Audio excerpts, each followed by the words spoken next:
Olá, boa tarde. Estamos dando mais um início a mais um RVN, uma live do RVN. Sejam todos bem-vindos. Lembrando que aqui é um bate-papo, né? Sintam-se todos à vontade para fazer perguntas, para participar.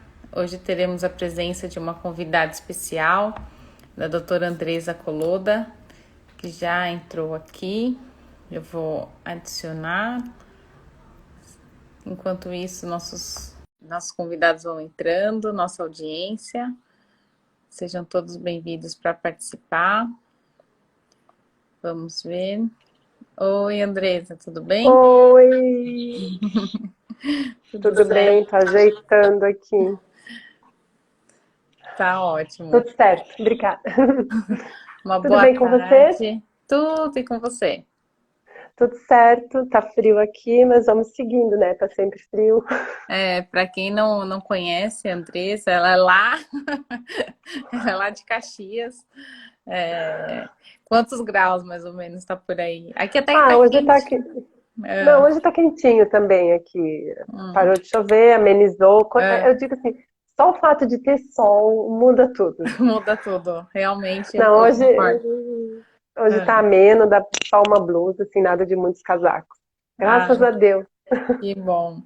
Ó, o pessoal que está dando boa tarde, a Sandra, a Thaís, o Márcio, sejam todos bem-vindos. Uma boa tarde a todos.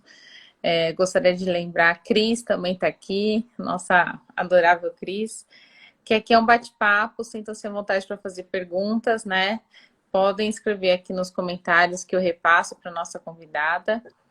E então eu já vou dar início, né? Vou apresentar, né? Não é de casa, nossa primeira convidada que não é de casa. Ah, Então, a Andresa Coloda é sócia da Serra Gaúcha Marcas e Patentes. Ela fez um mestrado em gestão vitivinícola já há alguns anos e já está há 10 anos na área de PI. Então, uma pessoa que traz aqui um conhecimento diferenciado, né, para a área de PI. E seja bem-vinda e que essa seja a primeira de muitas. Esteja sempre ah, convidada a participar. Obrigada. Eu gosto porque eu acho que a gente tem que fomentar a cultura. E o tema de hoje, especialmente, não é um tema tão conhecido, né? Então, eu acho importante a gente falar de uma forma simples e direta para que todo mundo tenha conhecimento e cada vez mais as indicações ganhem notoriedade. Então, eu acho bem importante a gente fazer esse trabalho. É verdade. O Pedro está aqui também. Tudo bem, Pedro? Luiz Sérgio, a Ana, a Elza, sejam todos bem-vindos. Então, vamos lá, Andressa. Assim, para a gente começar aqui o tema, né? É um tema que está em PI, mas pouquíssima gente atua, né? Eu queria que você começasse conceituando a indicação geográfica, até para a gente conseguir trazer aqui os limites da nossa conversa. O que seria, então, a indicação geográfica? Bom, como tu mencionou, né, o Instituto das Indicações Geográficas, eles estão protegidos dentro da mesma lei que trata de marcas, de patentes, de desenhos industriais ali. Então, tudo dentro da lei de propriedade industrial. Indicação geográfica, ela é uma coisa muito pontual, muito única, porque o que que ela vem a ser? Ela identifica um produto que vem de uma região produtora que se tornou conhecida por produzir determinado produto. Então, ela vai identificar, vai diferenciar o produto juntamente com a região. Existe um elo de ligação: produto, região. Então, eu sempre dou muitos exemplos da região sul, acabo falando bastante da região sul por causa da minha ligação com os vinhos daqui da região da Serra Gaúcha, né? Então, a Uhum. primeira indicação brasileira foi o Vale dos Vinhedos. Então, é uma região de colonização italiana que se tornou conhecida no Rio Grande do Sul e no Brasil inteiro por produzir vinhos. Então, existe aquela ligação local-produto. Então, a indicação geográfica, ela serve para isso, é como o próprio nome diz, ela indica a proveniência de um produto, da onde aquele produto está vindo. Aí o consumidor compra e vai saber, é lá da Serra Gaúcha. Ou ele vai comprar um queijo de canastra, é lá de Minas Gerais, cafés, né? Então, é para identificar a origem, da onde ele é originário, de onde aquele produto é originário. Tá ótimo. E a indicação geográfica, ela tem alguma subclasse? Como é que a Tem, gente identifica? né? Na verdade, tratando assim de forma mais minuciosa, a indicação Uhum. geográfica ela tem duas possibilidades, são dois tipos de indicação geográfica. Temos a indicação de procedência, quando o local se tornou conhecido por produzir determinado produto, ponto. E temos a denominação de origem, que ela é um pouco mais detalhada, um pouco, ela tem mais requisitos, digamos assim.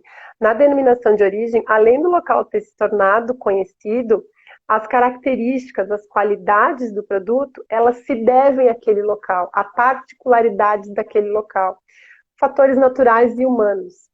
Novamente falando, vamos supor, do vinho. Ah, a umidade do solo, a posição solar, a salinidade do solo, o tipo de plantio da uva, se é espaldeira, né, tipos específicos. Vamos pensar nos queijos, os tipos de raça que produzem aqueles queijos, os tipos de pastos. Então, na denominação de origem, ela é muito mais voltada a características peculiares, ao elo de ligação único com o local. As características do produto se devem a ele ser produzido naquele local. As Outro características local não. físico-químicas, né?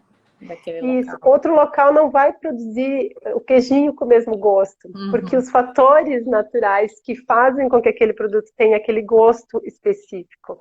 Então, é uma coisa assim, eu sou apaixonada pelo tema e pelos produtos em si, porque é uma coisa muito peculiar. Porque tu nunca vai comer um queijo que tenha o mesmo gosto que o outro. Isso se deve a fatores naturais e também humanos, que a gente fala muito, que é a questão do saber fazer, que isso vem arraigado na cultura local. Então, além de tu saber que tu está consumindo um produto de qualidade, tu está auxiliando na preservação disso tudo, promovendo essa cultura. Bacana. Bem bacana. E qual então seria a diferença entre se a marca ela visa identificar um produto, qual seria a diferença entre marca e indicação geográfica? Todo mundo entra nessa questão. Uh, as duas podem andar juntas, tá? Por exemplo, as marcas, elas identificam muito mais a questão comercial, a questão do fabricante. A gente Uhum. sabe que existem lá os fabricantes de café, de vinho, de cachaça, de queijo. Então, a marca ela identifica o produto, diferencia dos demais dentro do mesmo item e identifica o fabricante. Ah, esse café é da marca tal. A indicação geográfica, ela identifica a origem. Ah, esse café é do Cerrado Mineiro, este vinho é dos Altos Montes, esse vinho é de Pinto Bandeira, esse mel é de Santa Catarina. Então, a Uhum. indicação geográfica identifica a origem, o local que o produto é feito. E a marca identifica mais a parte comercial. Eles podem estar, inclusive, no mesmo produto, Uhum. né? Geralmente eles estão, né, no mesmo produto, porque a pessoa já tem a sua marca, a indicação geográfica pode vir depois, né, ou vice-versa. Mas identificam coisas diferentes, mas andam juntas. Uma é a identificação mais comercial e outra é mais de origem no sentido local. Se tornou conhecido por produzir. Ao longo de tantos anos produzindo a mesma coisa, o local teve essa reputação, esse prestígio. É E mais você, nesse sentido de origem mesmo. e você disse então que a LPI, né, que é a Lei 9.279 de 96, veio trazer então a regulamentação para a indicação geográfica.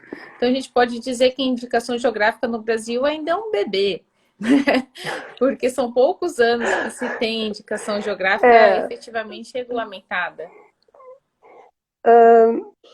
de forma efetiva, a gente pode dizer que sim, a lei é de 96, mas as indicações geográficas, elas têm origem século... Bom, queijo grana padano, que é feito na Itália, é do século XII. Tá? Então, assim, na Europa, esse sistema de proteção de indicações geográficas é consolidado há séculos, né? No Brasil, não é que ele começou a ser produzido só em 90, ali na lei em 96. Desde o Uhum. século XIX já tinha previsão de proteção, tá? Uhum. Desde 1883. Mas a proteção se dava de forma negativa. O que acontece? A lei dizia que tu não podia dizer que algo vinha de algum lugar se aquilo não fosse verdadeiro. Então, a gente chama no direito de forma negativa de proteção, né? Então, Uhum. era protegido, mas não da forma como hoje se afirma. Hoje se reconhece a indicação. Ah, a indicação geográfica tal é de determinada região e produz com qualidade. Então, hoje ela está no estatuto, ela está protegida e reconhecida como tal. Antes ela era protegida de forma negativa. Hoje eu diria que ela é mais eficiente. Mas a proteção no Brasil existe desde o século XIX. Mas de fato que a coisa emplacou foi depois da lei, que foi onde começaram a surgir os movimentos para o pessoal começar a ir no INPI pedir esse reconhecimento. Mas isso aqui no Brasil, porque fora, né, especialmente na Europa, isso já está bem consolidado, né? Um exemplo clássico é a champanhe, né, que sempre é utilizado. Não existe falar de indicação geográfica sem utilizar champanhe como exemplo. Sem falar de champanhe. Na Europa, de fato, o sistema já está. União Europeia, os países ali são todos Itália, França, Portugal. A gente conhece inúmeros produtos de lá que a gente sabe. A gente pode não saber que são indicações geográficas, muitas vezes, mas a Uhum. gente, por ouvir o nome, a gente sabe que são produtos diferenciados. Quando tu ouve champanhe, vinho do Porto, queijo Roquefort, tu já sabes, ó, são nomes que já aguçam o sentido de produtos de qualidade. A questão do champanhe sempre levanta uma série de questionamentos, né? Porque eu mesma, até não entrar no tema, estudar, a gente chama champanhe para bebida nacional que a gente toma pela fermentação, lá o modo de produção do produto, né? Uhum. E, na verdade, só pode ser chamado de champanhe o produto que vem da França, que foi produzido na região, né? Então, Uhum. a gente acaba chamando tudo, mas o correto, né, respeitar as indicações de cada um ali, né, ter um bom senso, claro, depois de saber disso e tudo mais, né? Mas champanhe é só o que vem da França. É só que vem da França. Mas, como toda regra tem a sua exceção, A gente sabe que um tem, né? passarinho me contou que tem uma empresa no Brasil que pode utilizar champanhe no seu rótulo. Queria que você comentasse um pouco Sim. sobre esse caso. É. Aqui no Rio Grande do Sul tem uma vinícola que é muito antiga, é a Peterlongo, na cidade de Garibaldi. Ela começou a produzir a bebida no método que leva o nome, né, de champanhe ainda em 1930, quando vieram os italianos, toda essa questão da colonização italiana e tal, e construir uma vinícola que ela tem características específicas para que o produto fique refrigerado, vamos chamar, e receba o vento minuano, que é o vento específico aqui do sul, que é frio. É. Então, em função dela produzir pelo método e usar o nome champanhe desde 1930, 35, ela antes mesmo da denominação de origem lá da França. Então, por isso ela tem essa prerrogativa de poder usar o nome champanhe, Uhum. né? Então, eu não sei a história toda, completa, né? Mas se resume a isso. Ela pode usar em função disso, em função dela ter iniciado o uso antes mesmo da indicação lá na Europa ser reconhecida. Ah, que Hoje bacana. em dia, muitos usavam aqui no Sul, tá? E Uhum. depois que começou a lei, começou esse reconhecimento, esse respeito começou a existir, passou-se a ter um entendimento sobre isso, né? E Uhum. antes nem todo mundo tinha, né? Porque de fato na lei só se protegia de forma negativa, né? Depois que veio a lei e que começou o movimento das associações para pedir indicações geográficas, essa questão dos nomes teve uma melhora. Está tendo até hoje uma melhora gradual no uso, né? Uhum. Então, ela usa ainda somente numa linha de produtos, se eu não me engano. Mas hoje no Brasil todo mundo usa o nome espumante agora, né? Já, Espumante. até na fala a gente já percebe as pessoas falando Sim, espumante e com não mais certeza. Com certeza. champanhe. A Sandra está perguntando aqui, com relação à cachaça, como se deu a proteção do termo? Oi, Sandra, tudo bem? Aliás, oi para todo mundo, que eu não dei oi para todo mundo, vi que tem vários amigos e conhecidos aqui do Sul também. Bom, a cachaça tem uma história bastante peculiar. A cachaça, ela é uma indicação geográfica nacional e ela foi emitida por um decreto presidencial em 2001. Foi lá o presidente da República e disse: cachaça é indicação geográfica, tá? Por que que foi feito isso? O Brasil só se produz cachaça com este termo no Brasil. Porque existe aguardente, existe rum, mas existe a cachaça. A cachaça é diferente do rum. O rum é produzido de melaço. A cachaça é produzida da fermentação de cana-de-açúcar. Então, é um produto único. Não existe produção em outro país de cachaça. E é diferente da tequila, afinal, né? Aí o que aconteceu? Os nossos produtores começaram a se mobilizar, porque na hora da exportação isso era um problema, porque para classificar o produto na aduaneira, e quando chegava principalmente nos Estados Unidos, que é o maior consumidor, eu acho, eles classificavam como rum. Eles diziam, mas cachaça não existe, só existe no Brasil, como é que eu vou chamar de cachaça? Aí, para regular até uma série de questões de exportação, se determinou, e daí passou a ser reconhecido nos outros lugares como, de fato, cachaça. E a cachaça, desde então, ela teve uma mudança no status dela. Porque, se tu pensar na cachaça 50 anos atrás, não sei se pejorativo é o termo correto, mas, tipo, a gente chama alguém de cachaceiro. Então, a cachaça, ela não era vista como um produto, muitas vezes, de qualidade. E não é, a cachaça é um produto excelente, tem ótimas cachaças. O Brasil tem mais de 800 estabelecimentos que fazem cachaça. Todas as regiões do país produzem, porque a extensão do Brasil é tão grande que permite ter cana-de-açúcar o ano inteiro para fermentar, para fazer cachaça. Então, hoje, cachaça é um produto de alta qualidade, é um produto reconhecido como tal. Então, para quem produz, para o comércio, para todo o setor, foi muito importante, impulsionou muito e mudou até, como eu falei, mudou o status da cachaça. Hoje em dia, ela é vista de outra forma, como um produto valorizado, né? E passou a ser mais controlada, porque uma vez a cachaça saía do Brasil a granel. Quando eu digo a granel, é em tanque, em grande quantidade. E aí, às vezes, invasavam e voltavam em litro, e a gente comprava. Agora não, agora sai tudo especificado, tudo correto, tributação correta, né, de modo geral. Então foi muito bom ter a proteção da cachaça, que não se deu através do NPI, mas tem a mesma, né, validade e função. Foi através de um decreto presidencial que se deu a proteção do termo. Isso é bem, Cachaça e cachaça do Brasil.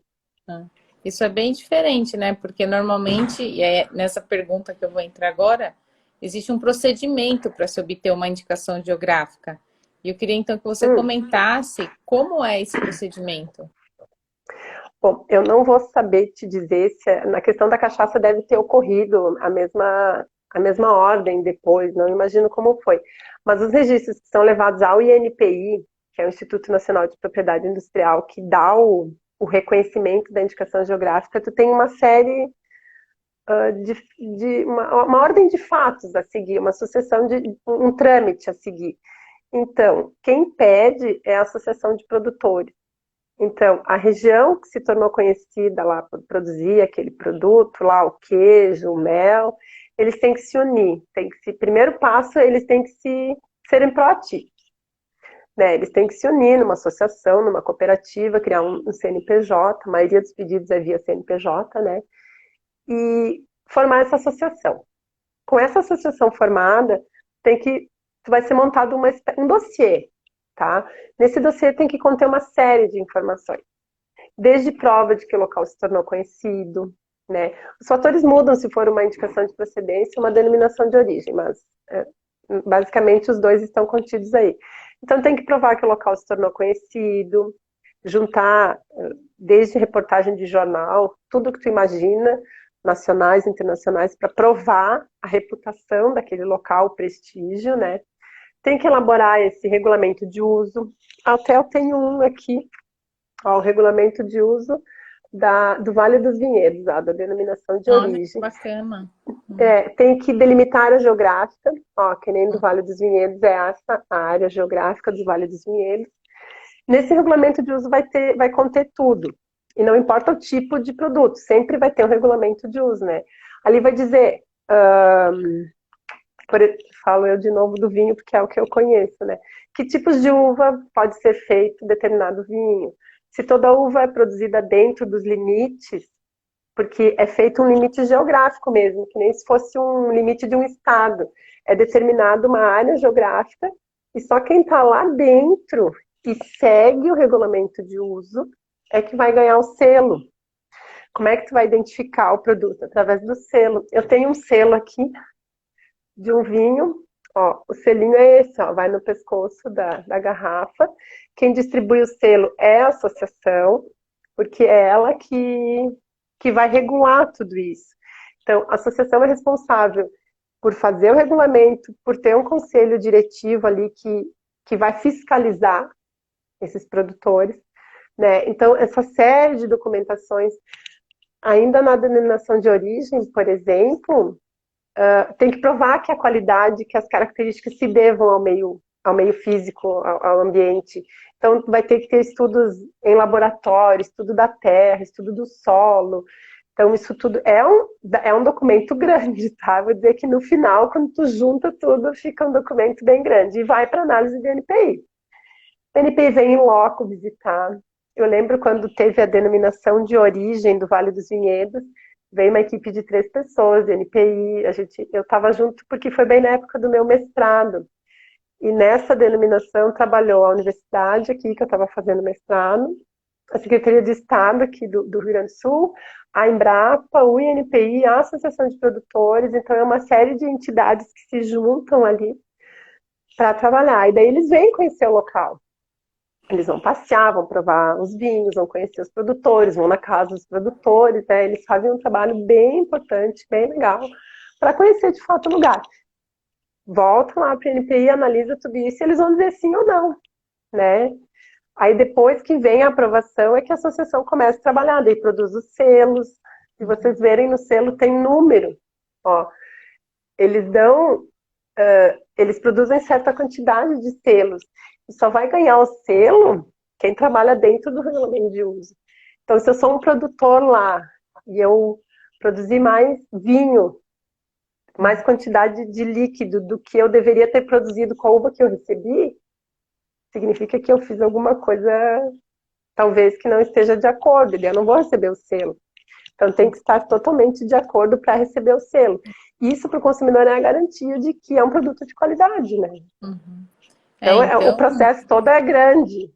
eu imagino que deva ser grande e trabalhoso e demorado, porque Trabalhoso. tem toda uma É. análise que vem, depende de mais de uma autarquia, mais de uma entidade. E a Sandra aqui está perguntando: tem algum limite territorial para indicação geográfica? E eu vou completar aqui a Ah, pergunta dela com o seu esclarecimento, né?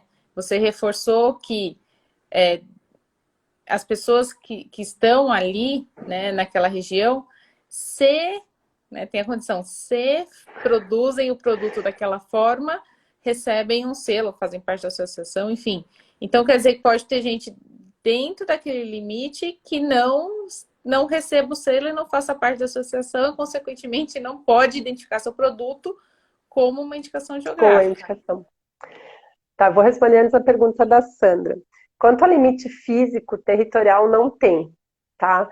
Tanto que tem indicações. A da cachaça, por exemplo, ela é nacional. Ela abrange o Brasil inteiro.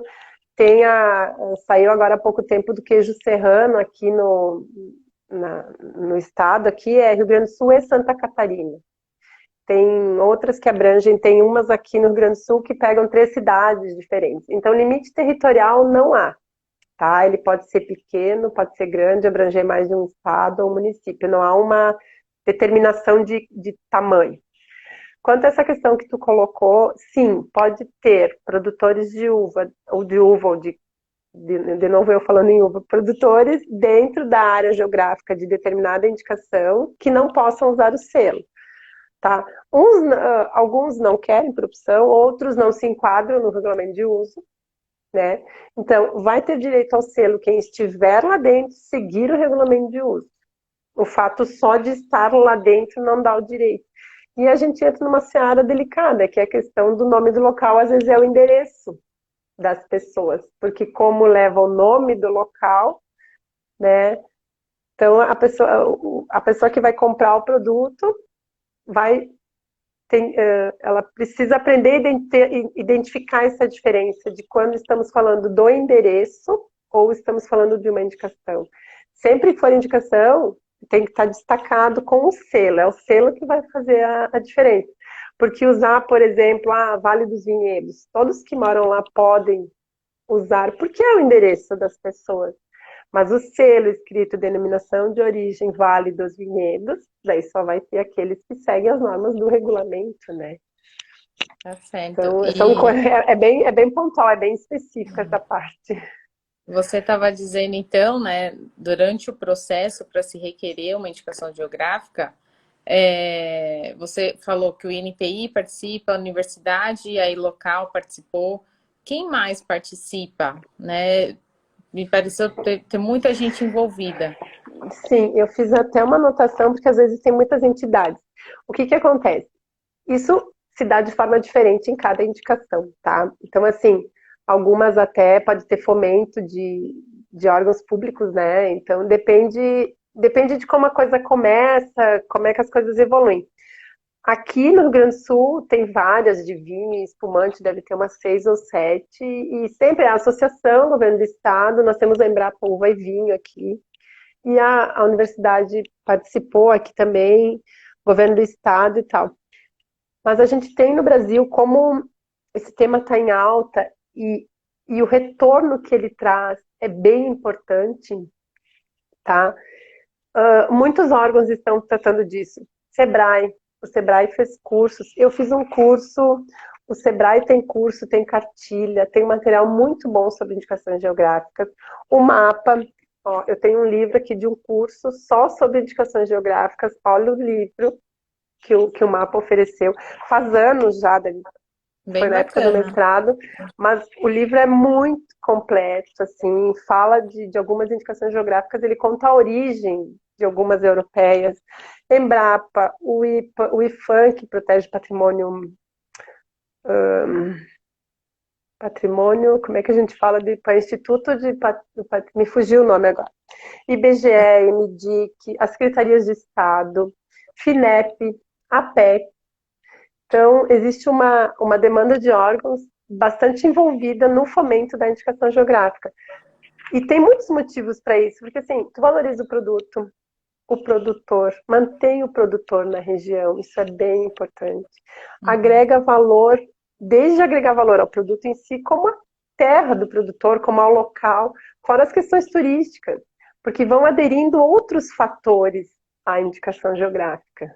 Né? Aqui E tem a questão hoje está bem comum as fazendas, né, abrirem suas portas para receber turistas, explicar como funciona de plantar até colher, né, se for o caso isso aí.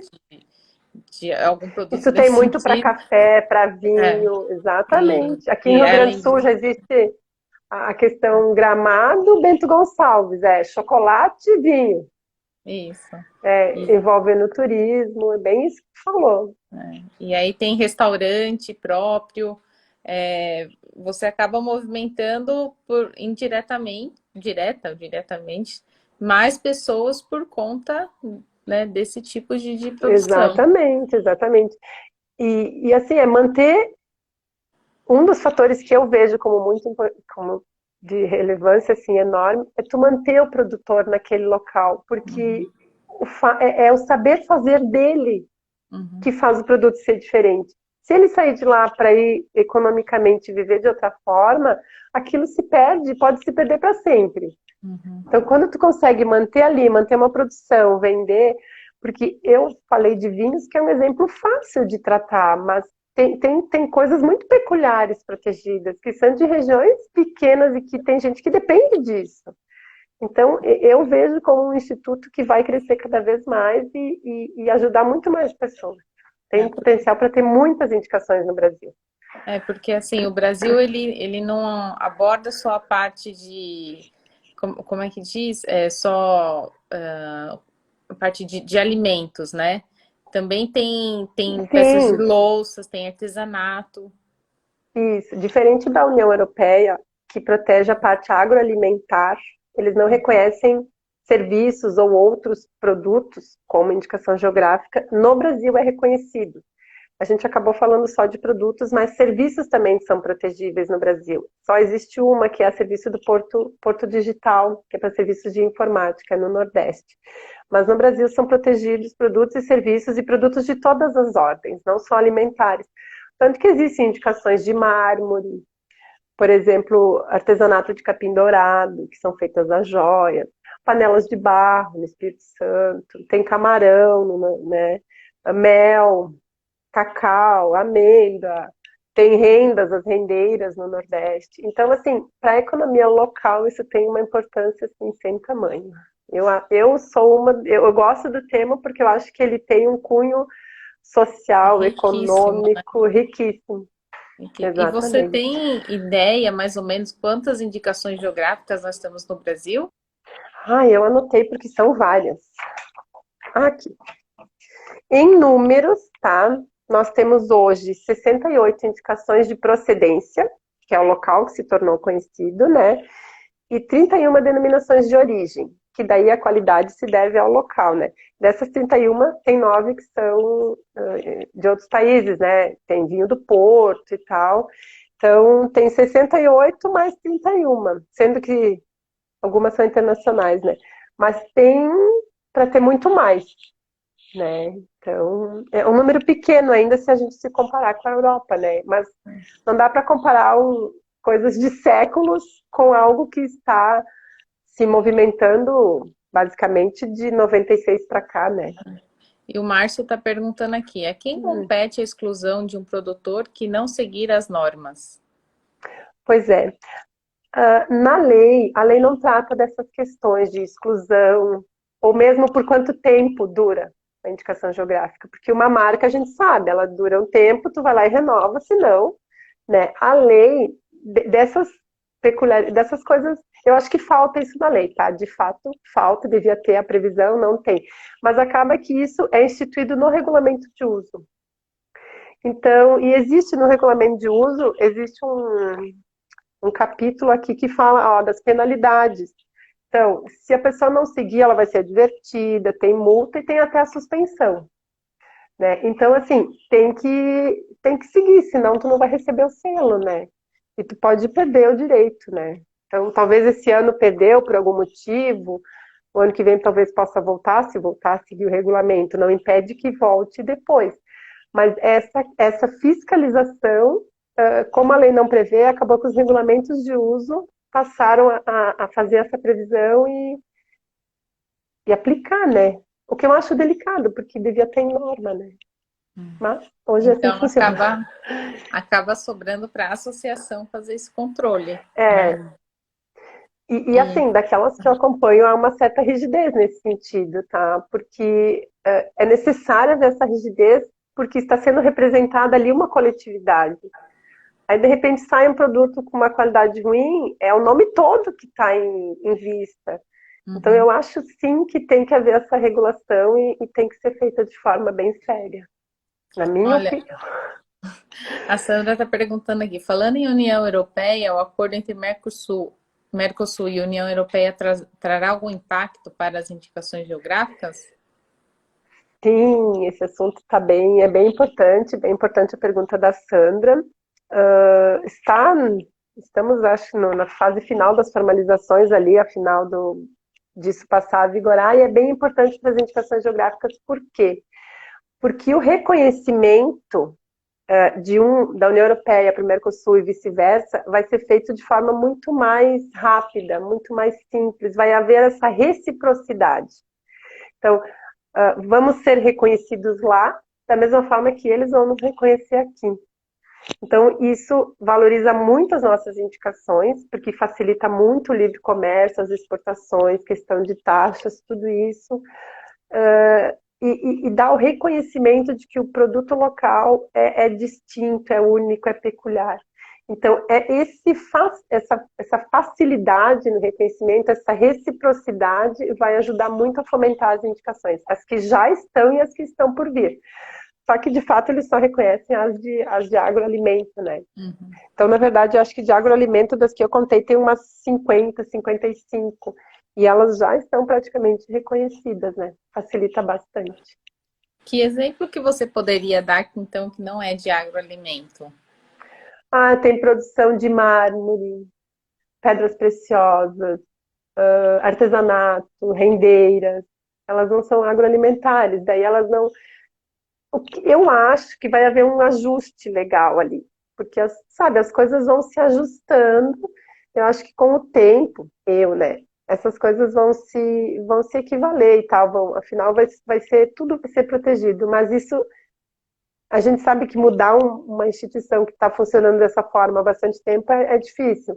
Então, inicialmente, as agroalimentares. Depois vamos ver como é que as coisas vão ficar, né? Mas no Brasil tem proteção de coisas em todas as ordens, né? Tá ótimo. Você disse, então, que tem muita instituição, muitos órgãos que fomentam, né, que incentivam a, a indicação geográfica e talvez esse acordo entre o Mercosul e a União Europeia talvez venha reforçar também até um trabalho mais de divulgação, porque a gente vê pouco, né, se falar em indicação geográfica Sim. e é um produto, né, super delicado, super rico, tudo que a gente já comentou aqui. Você também tem essa percepção? Sim, eu acho que o tema vai ganhar mais visibilidade também. E para o Brasil, dentro dos países aqui do Mercosul, o Brasil, na minha opinião, é o que vai levar uma vantagem muito grande, porque a gente é grande em extensão territorial, então a gente produz muitas coisas diversas, né? Uhum. Então vai ser muito importante para nós, vai dar uma visibilidade muito grande. Só vai vir agregar. Ai, que ótimo. Ah, eu Ah, fiquei muito bem bom. contente, muito contente com a nossa conversa. Se alguém ainda tiver alguma pergunta para fazer, esse é o momento. Eu olho para baixo porque eu vejo as pessoas aqui. Mas de qualquer forma, Andressa, eu já queria agradecer sua participação. Esse é um assunto muito rico. E dá uma água na boca a gente falar aqui de queijo, né? De tudo que a indicação geográfica traz, porque só traz coisa boa. Então, o escritório fica bem contente com a sua participação. E se você tiver mais algum ponto que queira trazer aqui para uma próxima live, fica à vontade. Se alguém que está Obrigada, nos obrigada. assistindo quiser também sugerir uma live, né? Na nossa página todas as lives ficam salvas. Mas quem tiver um assunto que está na dúvida, estamos aqui também para fazer outro bate-papo, tá bom? E agradeço a participação de todos, agradeço a Andressa de novo. E até a nossa próxima Eu, live mês que tá. vem. Bom, eu queria agradecer o convite, tal, muitos amigos aqui que assistiram e se eu puder dizer uma coisa assim, comecem a observar no mercado as coisas mais usuais, geralmente é vinho, queijo, café. Procurem com a indicação de procedência, com a indicação geográfica. Tem para esses produtos mais conhecidos tem. É importante a gente valorizar e conhecer. Então, É eu sou uma verdade. entusiasta do tema, procuro. Esse vinho eu ganhei de uma amiga que mora em Portugal, é um vinho do Porto, esse que eu mostrei, né, da Viviane, que mora lá. Então, assim, o tema é muito rico, os produtos são muito bons, vale a pena a gente provar, conhecer, entender um pouco melhor. Eu fico à disposição de vocês, agradeço o convite, gostei muito, me senti muito à vontade, eu estava preocupada, mas me senti muito bem falando. Você E é é de isso, um casa, abraço para você sabe. vocês. Mas eu tô assim, inaugurando assim a minha primeira live. Tá bom? Ah, Obrigada aí para todo mundo que assistiu a gente. Um abraço. Eu fico à disposição de vocês também, tá bom? Obrigada por tudo sempre. muito obrigada, uma boa tarde a todos e até a nossa próxima live. Tchau, Até, tchau. tchau. Tchau.